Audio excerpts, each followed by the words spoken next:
Hello guys, and welcome to Season 2 of the Penny Podcast. I'm Andrés, I'm in 12th grade, and I am the Coppell Student Media Web Producer. And I'm Alishba, Javaid, I'm in 12th grade as well, and I'm a staff writer. If this is your first time tuning in, the Penny Podcast is a weekly podcast that incorporates interview, conversational, and communal elements. This week, our CSM highlight goes to Akansha Singh for her article, Boys Golf Breaks Records, Sets Sights on Trailblazing Season, published under our sports section. I'll recite the piece's opening paragraph. After the first day of blazing sun and strong winds, the Coppell boys golf teams exceeded expectations. To read the rest of Akansha's piece, head over to coppellstudentmedia.com. This week on One Shot, Frank Ocean released his comeback single, DHL, independently last Saturday. The mellow and laid-back track is seemingly a part of a larger project due to visual cues on the single's cover. I personally see it as an unstructured interlude of sorts.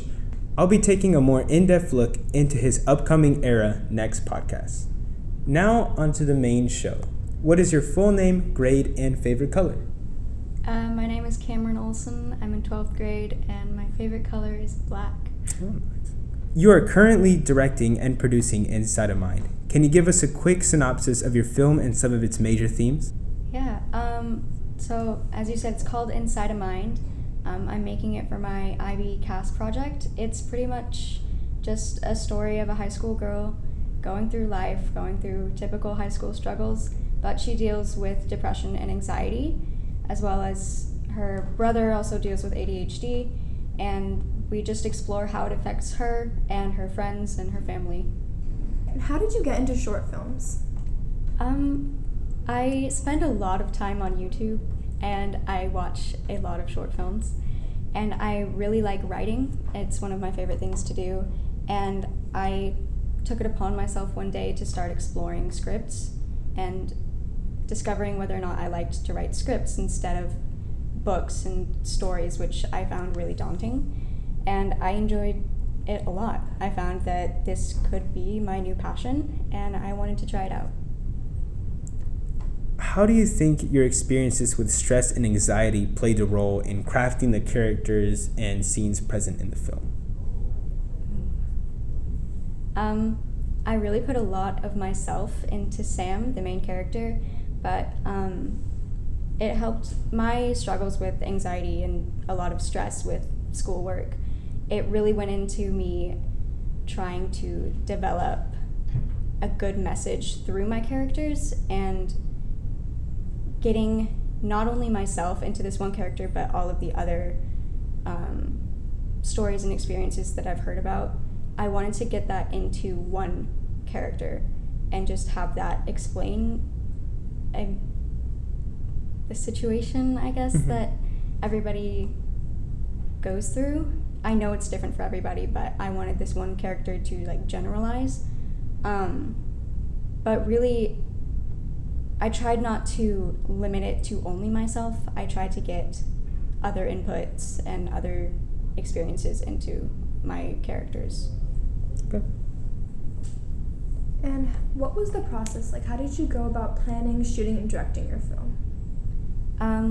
Well, I have a team, so myself and my friend Adya Chinta, we're doing it as our cast project for IB. So we got together, we made a proposal, we submitted it to our supervisor, and she approved it. So then after that, I wrote the script, and we came up with a calendar for deadlines that we wanted to meet with, finishing the script, getting a calendar for filming, and scheduling for, planning for a screening that we're hoping to have at the school.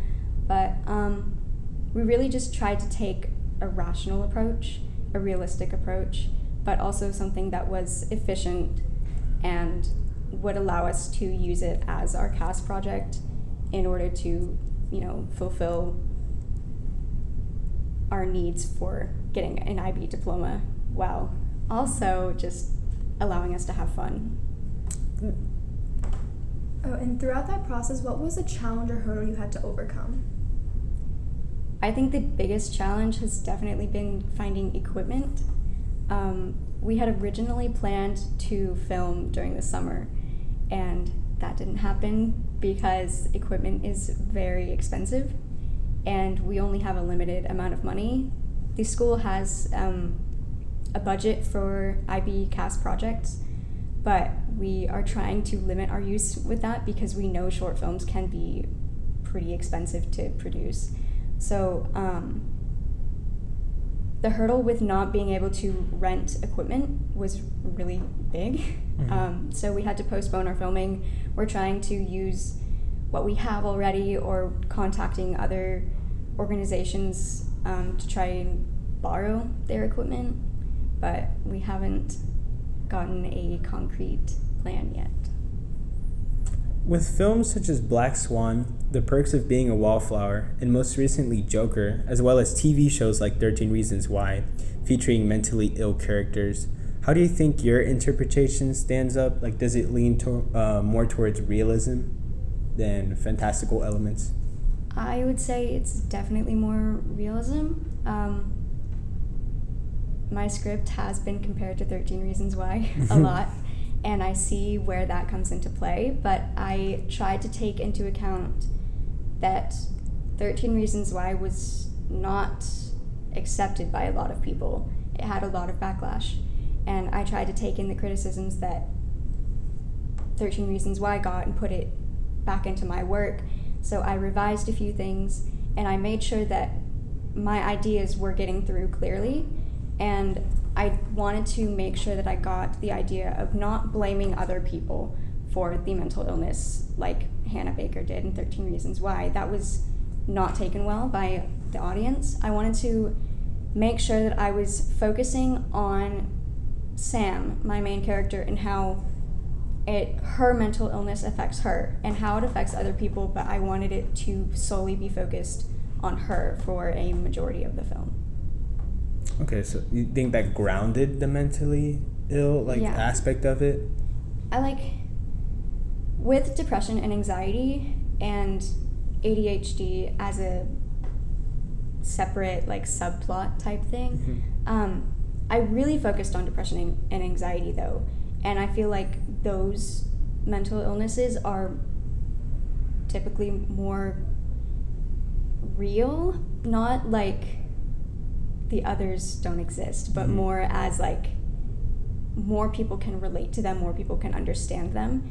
And so I think focusing on the day-to-day life of my main character and focusing on how her mental illnesses affect her mundane, typical high school activities, I think that helped ground it a little bit more and keep it out of the realm of imagination.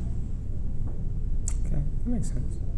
So you talked about how you use 13 Reasons Why as an example and what things not to do. Did you have a film or a TV show that inspired you in a good way, that you should do something like this? So a film that inspired you. I did use 13 Reasons Why to look for things not to do, but I did also use it for things to do, especially in the beginning of creating this. 13 Reasons Why, another reason it was taken badly was because it made its audience uncomfortable. And that is something that I wanted to do. I wanted to make people uncomfortable, to make them realize mental illness is uncomfortable. That's a thing that happens. It's real. And I put that into my script a lot in the beginning, but as I said earlier, it wasn't taken that well, so I decided to tone it down. But I still liked that aspect of it, so I decided to keep it because it's something that I liked and it's my film, and I just want to get that message out there. I think that's really cool. You tried to balance, the reality of it as well as the uncomfortableness of the reality. Yeah, you could say. Was there something akin to the Hannah Baker suicide scene in your original cut of the film or original script? Yes, I did show a suicide, spoiler alert. Yes, there is a suicide, but when I decided that I actually really wanted to do this for my school project, probably wasn't the best idea to depict a suicide in a school project, so we decided to change camera angles. The suicide is still in the film because that happens, but we're not going to show it. Okay. Yeah. I see. we find more artistic ways to do it. Yeah, instead of just, I mean, some people can take it as maybe glorifying it or romanticizing it, right? Because if you show that, I don't know how someone could interpret that pretty much. Yeah. I wanted to make it clear I'm not promoting suicide. I'm not promoting, self-harm or anything. I wanted to make this for people who didn't understand it. So if you're struggling or if you get triggered easily, this is not for you. And I would not recommend you see it because that's not going to be good for you and for the people around you. Makes sense. Around how much time does it take to create a film like yours, from planning to editing to filming? A long time. The script took me 3 months to write. It's 40 pages long. Granted, it was spread out. It wasn't 3 months straight. I took maybe 2 weeks break, but it takes a long time. A lot of hours spent a day writing, rewriting, going back and reading, and editing and changing things and making sure there are no plot holes. It's a lot of work to primarily just write the script. But then you have to worry about getting actors and crew and all of that, and then you have to get equipment and make a schedule. You have to get everybody together at one time. It takes a very long time, and it's very frustrating. But in the end, I think it's worth it. And we haven't gotten everything done yet, so I can't really give a solid answer, but we're planning on taking about 3 weeks for filming. And that's 3 weeks, consecutively, every day into 3 weeks. And then about 3 weeks for editing. And then we have composition going in for a week after that, and then we'll go into having the screening. Okay. Yeah. That's cool. You mentioned casting. What was a way that you got other people involved or people from our school to be part of the film? How did you spread the message or get the message out there? I used to be part of the theater department my freshman year, so the majority of my friends are in the theater department, and so I just had them spread the word in the department, and I put posters up in classrooms, and I posted on Instagram and social medias just saying, hey, I'm producing a short film. If you want to audition or if you want to be in our tech crew, contact me. It'd be awesome. Thanks. And I personally contacted people. I asked them, hey, would you want to do this? And if they didn't, I moved on, but most of them said yes. So it's pretty much just a bunch of beginners getting together trying to build their resumes. And you mentioned it's a school project, so you have support from your group members, but who are some other people, maybe family or other close friends, that helped you or played a role in the making of this film or the process of it? My aunt worked in she worked closely with psychiatrists. She studied with them, and so I was able to contact a friend of my aunt, and she read through my script and gave me feedback, gave a few suggestions, and just helped me fully synthesize the representation of mental illnesses within my film. So that was very helpful. Okay. What advice would you give to someone who wants to direct a short film? Make sure you're passionate about what you're doing before you do it. And if you're not, maybe find a different idea to do.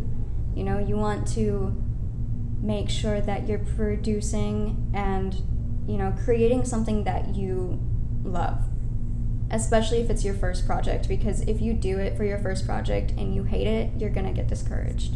You want to make sure that you're not pushing yourself to do something that you don't want to do, and you're going to be like, oh, I hate this. It's going to be bad no matter what. Let's just not try very hard. It's going to be bad. You're going to hate it. You're going to think you're not a good director or whatever. But just make sure you're passionate about it, and make sure that the people you're working with are passionate, and just give yourself some leeway too. Don't take things too seriously.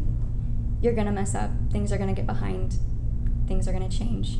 Just keep going with it. Excellent. You are currently working on this project for the school year. What do you think the future of your filmmaking would look like? Or do you want to pursue film in the future? I would very much enjoy to produce and write and direct more in the future. I'm not sure if it would be my career. I would love it to, but as we all know, that's a very hard thing to get into. So it'll probably just end up being a side hobby. I might just keep my stuff for myself. I might publish it online somewhere. I really don't know, and that's the thing about film is you never know. So I might just do it for fun from now on. See how things play out. Yeah. Special thanks to my co-host Alishba and guest Kamryn. Thank you all for joining us in the 26th episode of the Penny Podcast. Links to the material we mentioned today can be found below. And see y'all next week.